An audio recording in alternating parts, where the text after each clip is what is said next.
अब होता क्या है, मैं ये समझता हूँ कि रसूलुल्लाह सल्लल्लाहु अलैहि वसल्लम जो दीन लेकर आए, जिस तरह वो ईमानियात के हवाले से इंसानों की पूरी तारीख का सबसे बेहतरीन नमूना है ना, जिस तरह इबादात के झैल में दुनिया का सबसे बेहतरीन निज़ाम हमारे पास है, जिसके अंदर साबका अक़वाम का खैर भी मौजूद है, बिल्कुल उसी तरह रूहानियत से वाबस्ता भी वो खैर जो शिर्क की आलूदगी से पाक है, जो इंसानों को इंसानों से दूर करने का ज़रिया नहीं बनता, जो इंसान को उसके असल मकसद हयात से दूर और गाफिल करने का ज़रिया नहीं बनता, उसके लिए इस दीन रहमत के दरवाजे वैसे ही खुले हैं कबूलियत के हवाले से जैसे किसी और खैर, दुनिया के किसी और मामले में जो खैर मौजूद है उसके लिए जैसे दरवाजे खुले। इसलिए हम देखते हैं कि इससे पहले के जितने स्कूल ऑफ थॉट्स जहाँ जहाँ रूहानियत के नाम पर दुनिया से कता ताल्लुकी की एक तरगीब मिलती है हमें और मिसालें मिलती हैं।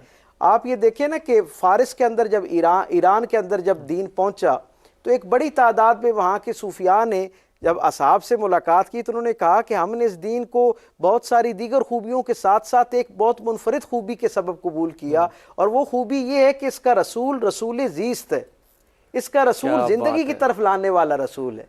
ये किसी एक कोने के अंदर, गोशे के अंदर कायनात से मुनक़ता करके अपनी ज़िंदगी गुजार के अल्लाह अल्लाह करते हुए अल्लाह के पास पहुंच जाने की तरगीब नहीं दिलाता। आप ये देखें ना, मेरे करीम रसूल सल्लल्लाहु अलैहि वसल्लम के जितने भी तसव्वुफ़ के उस पैराए से रोशनी कशीद करने वाले लोग हैं, उन सब की ज़िंदगियों में कहीं ना कहीं गारे हिरा का एक पैच नज़र आता है। क्या बात है, कहीं ना कहीं दुनिया से मुनक़ता होकर ठहर कर अपने आप को यकसुई के साथ, अल्लाह के साथ जोड़ने का एक अमल नज़र आता है। लेकिन इन सारे अल्लाह वालों में कोई एक ऐसी मिसाल हम नहीं दे सकते कि जिसने अल्लाह के कुर्ब इख्तियार करने के लिए वक्ती तौर पर कुछ वक्त के लिए अपनी रूहानी तरबियत के लिए, तज़किये के लिए, अपने रूहानी दर्जे को बेहतर करने के लिए दुनिया से अपने आप को मुनक़ता किया हो और फिर कई गुना ज्यादा तवानाई के साथ वो दुनिया की तरफ ना पलटा हो, और जो तन्हाई में उसने वसूल किया ना अल्लाह से, उसे अल्लाह की मखलूक में पूरी गिना और सखावत के साथ तकसीम। और अगर वो ना करे तो फिर वो सूफी नहीं हो सकता है। तसव्वुफ की जब बात करते हैं या रूहानियत की बात करते हैं, वो जो है मेरे बंदे वाला जो है ना फलसफा, उसको उजागर करने की जरूरत है। जिस तरह के हदीस पाक के अंदर बयान किया गया ना, मन आरफा नफ्सा फकद आरफा रब्बा, जो इंसान अपने रब को पहचानना चाहता है उसे चाहिए कि वो अपने आप को पहचाने। इसका मतलब होता है इंसानियत की भी दर्जात है, इंसानियत की भी, ठीक है ना, दर्जात है, ऐसी है ना बात। तो क्या कोई ऊपर के दर्जे पर अगर है तो नीचे के दर्जे वाले को अपनी बैत करा के ऊपर ला सकता है? जी बिल्कुल ला सकता है। ये तो वो वाला ताल्लुक है जिस तरह कि एक उस्ताद और शागिर्द का है, एक शेख का और एक मुरीद का है। वो उसके जरिए वो उसके रूहानी मराहिल जो है ना उसको वो बढ़ा सकता है, गाइड कर सकता है, गाइड भी कर सकता है या अता कर सकता है। अल्लाह तबारक व तआला अगर उसे अता फरमाता है तो वो उसे अपनी अता से उसे अता भी कर सकता है, गाइड भी कर सकता है। दोनों की दोनों चीज़ें जो हैं वो हमारे दीन के अंदर मौजूद हैं। तो इस हवाले से हमें इस बात को समझना चाहिए कि सबसे पहले ये जो रूहानियत है इसको अपनी ज़ात पर लागू करना चाहिए। ठीक, जब तक हम अपनी ज़ात पर लागू नहीं करेंगे तब तक इसके असरात जो है वो मुआशरे के ऊपर और हमारे ख़ानदान के ऊपर लागू नहीं हो सकते। जिस तरह कि मैं भी आपके सामने अर्ज करूँ, मन आरफा नफ्सा फ़क़द आरफा रब्बा, जिसने अपने नफ्स को पहचान लिया उसने अपने रब को पहचान लिया। देखा जाए ना कि जो बंदा अच्छा, इसके पीछे अगर थोड़ा सा चलिए ना, अगर इसके पीछे तो हज़रत ईसा अलैहिस्सलाम का कॉल है कि you shall no thy self and you shall no Dai God. लेकिन अल्लाह ताला के रसूल और सल्लल्लाहु अलैहि वसल्लम ने जब कहा ना कि जिसने अपने नफ्स को पहचान लिया, तो इस पे इमाम अली करम अल्लाह का जो कॉल है वो भी बड़ा खूबसूरत है। अगर आप उस तरफ तवज्जो फरमाएं। मैं इस वाले से ये आपके सामने ये बात अर्ज करना चाहता हूँ कि देखें, जब ये चीज़ हमारे अंदर पैदा हो जाती है तो इसका फ़ायदा क्या होता है? हमारी ज़ुबान जो है वो सच बोलने की पाबंद हो जाती है, हमारी आँखों के अंदर हया पैदा हो जाता है, हमारे हाथ जो हैं वो उस जानिब नहीं उठते जिस जानिब अल्लाह तबारक व तआला ने मना फरमाया। अच्छा, इसमें खौफ का पहलू नहीं है? खौफ भी है, खौफ है, हर चीज़ है, हर चीज़ है कि बंदा अल्लाह तबारक व तआला की रज़ा, मोहब्बत में खौफ कैसा? मोहब्बत भी करता है उसके अंदर।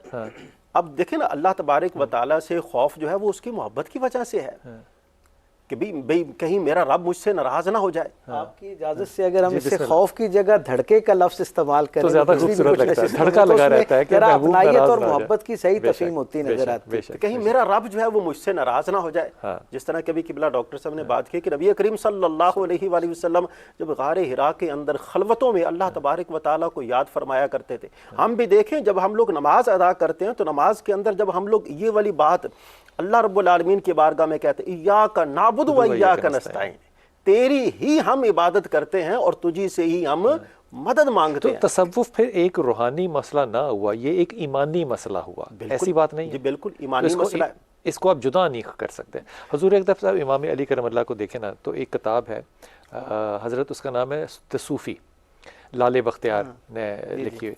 अब उसके अंदर अगर आप देखें तो डायग्राम बनाकर समझाया गया कि हर इंसान के गिर्द जो हैं वो उसके एनर्जी के औराज होते हैं, और वो 7 to 9 है, 7 तक इंसान जा सकता है, 9 तक सिर्फ इमाम अली करमल्लाह जा सकते हैं। सुभान अल्लाह। अब उस एनर्जी के उन लेवल्स को समझना हो, और अगर डायग्राम में, तो वो तो आसान है, लेकिन इसको अगर आपने हदीस से समझना हो या रवायत से समझना हो, तो आप गौर कीजिए कि हज़रत उमर ख़त्ताब जो है इमाम अली से जब गुफ्तगू कर रहे हैं, तो आपके 3 सवालात थे इमाम अली से। जो आखिरी सवाल था कि हमें क्यों मोहब्बत होती है ऐसे लोगों से जिनसे कोई ना नफ़ा होना होता है ना नुकसान होना होता है, लेकिन उनसे हमें मोहब्बत होती है, और कुछ ऐसे लोग जिनसे नफ़ा होना होता है उनसे हमें मोहब्बत नहीं होती।